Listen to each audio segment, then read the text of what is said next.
Head kolleegid! Moskva alluvuses olevad kogudused on osa Venemaa sõjalist agressiooni toetavast poliitilisest võrgustikust, millega Moskva viib ellu oma geopoliitilisi eesmärke. Sellele on viidanud väga mitmed Euroopa Liidu poliitikud ja väga mitmete Euroopa riikide julgeolekuasutused. Ja sellest kirjutab ka tänases ERR-i arvamusloos väga hästi Andrei Sõtšov, nii et kes ei ole lugenud, soovitan lugeda. Täna juba mitmendat korda arutatava eelnõu eesmärk on ju vähendada Moskva patriarhaadi mõju sellise poliitika elluviimisel, mitte usuvabaduse piiramisel. Rõhutan, just nimelt sellise poliitika elluviimisel, kus neid usklikke inimesi kasutatakse ära tööriistana agressiooniideoloogia elluviimisel. Eesti Vabariik on parlamentaarne riik ja Riigikogu on näidanud kogu selle protsessi jooksul, mida me seda eelnõud oleme menetlenud ja ka presidendilt tagasiside saanud, head tahet, ja me muutsime pärast presidendi poolt kehtestatud vetot seadust just nimelt selles osas, millele president osutas. Ja Riigikogu on lisanud ka pärast seda tagasisidet, mis president andis, omapoolsed täiendavad, ma ütlen, väga põhjalikud selgitused ning ka täiendava põhiseaduse analüüsi.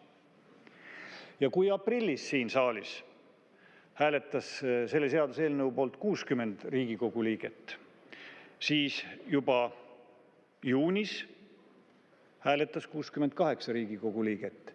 See on parlamendi kvoorum, mis on isegi piisav põhiseaduse muutmiseks, mis väga selgelt väljendab peale mitmekordset arutelu Eesti riigi, parlamendi ja Eesti rahvaesinduse valdava enamuse positsiooni.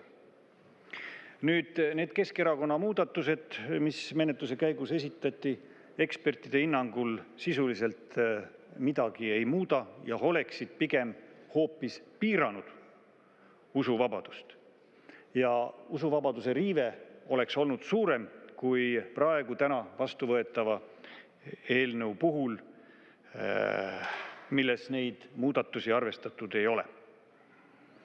Ja mina küll loodan, et Vabariigi President kuulutab selle seaduseelnõu välja juhul, kui parlament täna selle heaks kiidab. Jah, presidendil on õigus pöörduda Riigikohtusse, aga kusagil on kujundatud justkui arvamus, mis on tulnud ka ju presidendi kantseleist endast, et justkui ei olekski muud võimalust, kui lõpliku tõe väljaselgitamiseks on kohustus Riigikohtu poole pöörduda. Jah, see õigus on, ma möönan, aga ma arvan, et selle kasutamine ei pruugi olla kõige mõistlikum, sest õigusriigi tunnus ei ole see, et mida rohkem me kohtus käime, seda parem. Ja tegelikult on see täiendav pingete üleskruvimine ja kasulik osadele poliitikutele ja mõnele üksikule poliitilisele jõule, nagu me seda ka täna näeme, aga mitte Eesti ühiskonnale pingete maandamiseks. Ja kui siin üldse otsida võib-olla kellegi tegemata jätmisi, ma ei ütle mitte süüdlasi, aga tegemata jätmisi, siis võib-olla ma väikese kivi siiski viskaksin valitsuse ja eelkõige peaministri kapsaaeda koos presidendiga, et see on küll koht, kus riiklikud julgeolekuhuvid on nii suured, et need kaks institutsiooni oleks võinud enne seda vaidlust, mis nüüd toimub läbi parlamendi ja parlamendi osalusel, omavahel kokku leppida, et saavutatakse tasakaal, et president ei oleks pidanud valitsuse algatatud eelnõu puhul niisugusel kujul käituma.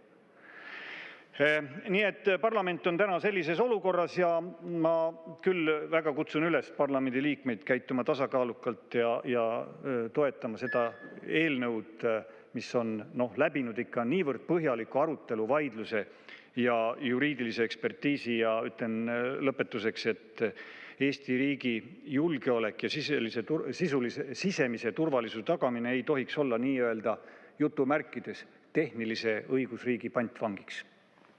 Aitäh!